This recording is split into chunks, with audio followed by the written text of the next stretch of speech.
Halo anak-anak, hari ini kita akan lanjutkan materi hidrolisis garam, di mana kita akan belajar tentang pH dari garam. Jadi tujuan pembelajaran kita, setelah pembelajaran berlangsung dengan menggunakan metode pembelajaran Discovery Learning, diharapkan peserta didik dapat yang pertama, menentukan pH hidrolisis garam yang berasal dari asam kuat dan basa kuat. Yang kedua itu menentukan pH hidrolisis garam yang berasal dari asam lemah dan basa kuat. Nah, berdasarkan asam dan basa pembentuknya, jenis garam itu dibedakan menjadi 4. Jadi ada garam yang berasal dari asam kuat dan basa kuat, ada juga garam yang berasal dari asam kuat dan basa lemah, garam yang berasal dari asam lemah dan basa kuat, dan garam yang berasal dari asam lemah dan basa lemah. Jadi itu ada 4 jenis garam berdasarkan asam dan basa pembentuknya. Sekarang kita lihat yang pertama tentang garam dari asam kuat dan basa kuat. Jadi ini kita belajar tentang bagaimana cara penentuan pH dari garam. Yang pertama kita lihat tentang garam dari asam kuat dan basa kuat. Jadi contoh garam dari asam kuat dan basa kuat yaitu NaCl atau natrium klorida. Yang mana NaCl ini berasal dari asam kuat dan basa kuat, di mana asamnya itu adalah HCl dan basanya itu adalah NaOH. Di mana NaCl ini kalau kita uraikan dalam bentuk ion-ion akan menjadi Na+ dan Cl-. Dan karena merupakan asam kuat dan basa kuat, maka dia tidak bereaksi dengan air. Kenapa tidak bereaksi dengan air? Karena dia terionisasi sempurna. Makanya dia tidak bisa bereaksi dengan air atau tidak mengalami hidrolisis. Karena tidak mengalami hidrolisis, maka harga H dan juga OH dalam airnya itu tidak berubah dengan adanya garam ini. Jadi walaupun ada penambahan NaCl dalam air, tapi harga H dan OH itu tidak berubah. Dan pH-nya itu sama sekali tidak berubah, dan pH-nya itu sama dengan pH air murni. Jadi pH-nya itu adalah 7. Itu merupakan pH air murni. Kenapa pH-nya itu ambil pH air murni? Karena NaCl ini tidak mengalami hidrolisis. Karena tidak mengalami hidrolisis berarti dia tidak bisa bereaksi dengan air, sehingga harga H dan OH-nya tidak berubah, sehingga pH-nya 7 atau pH netral, sehingga larutan ini dikatakan larutan yang bersifat netral. Yang kedua, garam dari asam lemah dan basa kuat. Contohnya adalah garam natrium asetat, yang mana terbentuk dari asam lemah yaitu CH3COOH dan juga basa kuat yaitu NaOH. Kalau kita buat dalam bentuk ion akan menjadi CH3COO- dan Na+. Karena ini ada asam lemah dan basa kuat, maka yang basa kuat ini dia terionisasi sempurna sehingga tidak mengalami hidrolisis atau tidak bereaksi dengan air. Jadi yang mengalami hidrolisis hanya CH3COO, yang mana dia terionisasi sebagian sehingga dapat mengalami hidrolisis atau dapat bereaksi dengan air, walaupun hanya mengalami hidrolisis sebagian atau hidrolisis parsial. Dan larutan garam ini dalam air itu terjadinya pengurangan ion H+ dan adanya penambahan ion OH- dalam air. Nah, karena adanya penambahan ion OH- dalam air, maka larutan ini akan bersifat basa. Kalau bersifat basa berarti pH-nya lebih dari 7. Oke, jadi pH-nya lebih dari 7.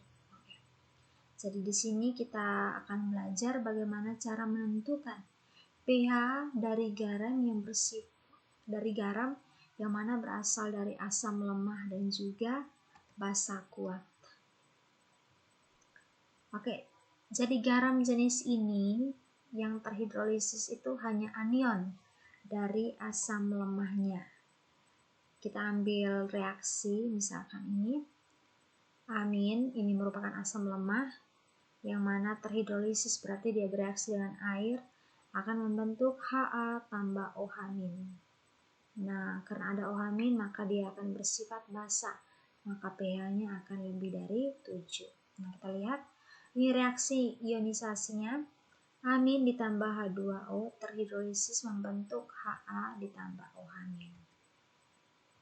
Di sini kita bisa tulis tetapan hidrolisis atau KH, di mana KH-nya sama dengan konsentrasi Ha dikali konsentrasi OH- dibagi konsentrasi amin. Ini harus konsentrasi amin.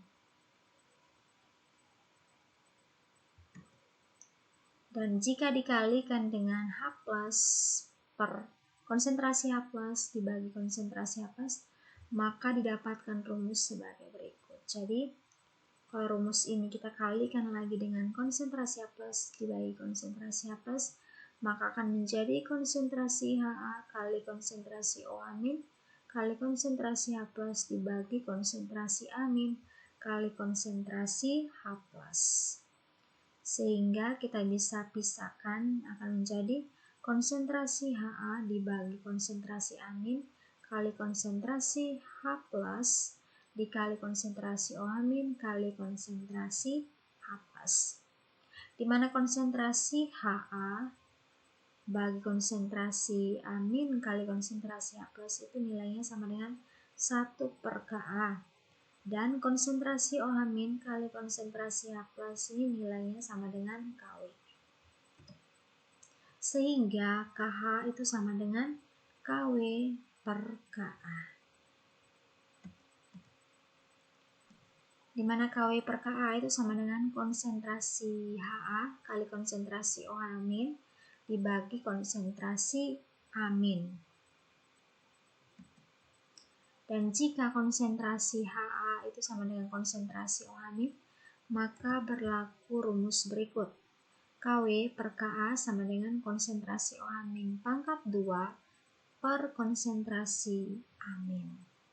Sehingga kita bisa pindahkan posisinya. Jadi konsentrasi OH- pangkat 2 kita bisa pindahkan posisinya di sini. Sehingga akan menjadi konsentrasi OH- pangkat 2 sama dengan Kw kali konsentrasi amin dibagi Ka. Sehingga kita bisa ubah pangkat ini, kita bisa hilangkan sehingga di sini ada akar di sini. Sehingga konsentrasi OH- sama dengan akar dari Kw/Ka kali konsentrasi amin, atau konsentrasi OH- sama dengan akar dari Kw/Ka kali M atau molaritas. Sehingga kita bisa cari pOH-nya dengan rumus pOH sama dengan min log konsentrasi OH-. Kalau sudah dapat pOH, kita bisa cari pH-nya dengan rumus pH sama dengan 14 kurang pOH, maka akan diperoleh pH. Di mana Kw ini adalah tetapan kesetimbangan air dengan nilainya 10⁻⁴, dan Ka adalah tetapan kesetimbangan asam. Sedangkan konsentrasi amin atau molaritas itu merupakan konsentrasi anion atau komponen garam yang terhidrolisis. Oke, dari rumus itu juga kita bisa mencari derajat hidrolisis atau perbandingan jumlah mol yang terhidrolisis dengan jumlah mol saat mula-mula, di mana derajat hidrolisis garam atau alfa yang berasal dari asam lemah dan basa kuat dirumuskan sebagai berikut. Jadi alfa sama dengan akar dari KH bagi molaritas, atau alfa sama dengan akar dari Kw/Ka kali M. Jadi ini adalah rumusnya. Oke, inilah rumus untuk mencari derajat hidrolisis. Kita lanjut ke contoh soal. Jika diketahui Ka dari CH3COOH sama dengan 1,8 kali 10 pangkat negatif 5. Berapa tetapan hidrolisis larutan CH3COONA 0,1 molar? B. Berapa pH larutan CH3COONA? Nah, dari soal ini kita bisa selesaikan. Yang pertama, tetapan hidrolisis larutan CH3COONA. Nah, rumusnya kan KH sama dengan KW per KA. Dimana kita masukkan saja nilai KW berarti 1 kali 10 pangkat negatif 14. Ini kan merupakan tetapan kesetimbangan air. Jadi tetapan kesetimbangan air itu 1 kali 10 pangkat negatif 14. Dibagi dengan nilai Ka dari CH3COOH itu 1,8 kali 10 pangkat negatif 5. Sehingga kita peroleh 5,56 kali 10 pangkat negatif 10. Oke, bagian B. Larutan garam bersifat basa dengan pH lebih besar dari 7. Jadi di sini kita hitung OH- dan juga pH-nya. Maka kita akan cari konsentrasi OH- sama dengan akar dari KW kali konsentrasi garam per Ka. Di mana nilai KW-nya 1 kali 10 pangkat negatif 14 dikali dengan konsentrasi dari garam yaitu 0,1.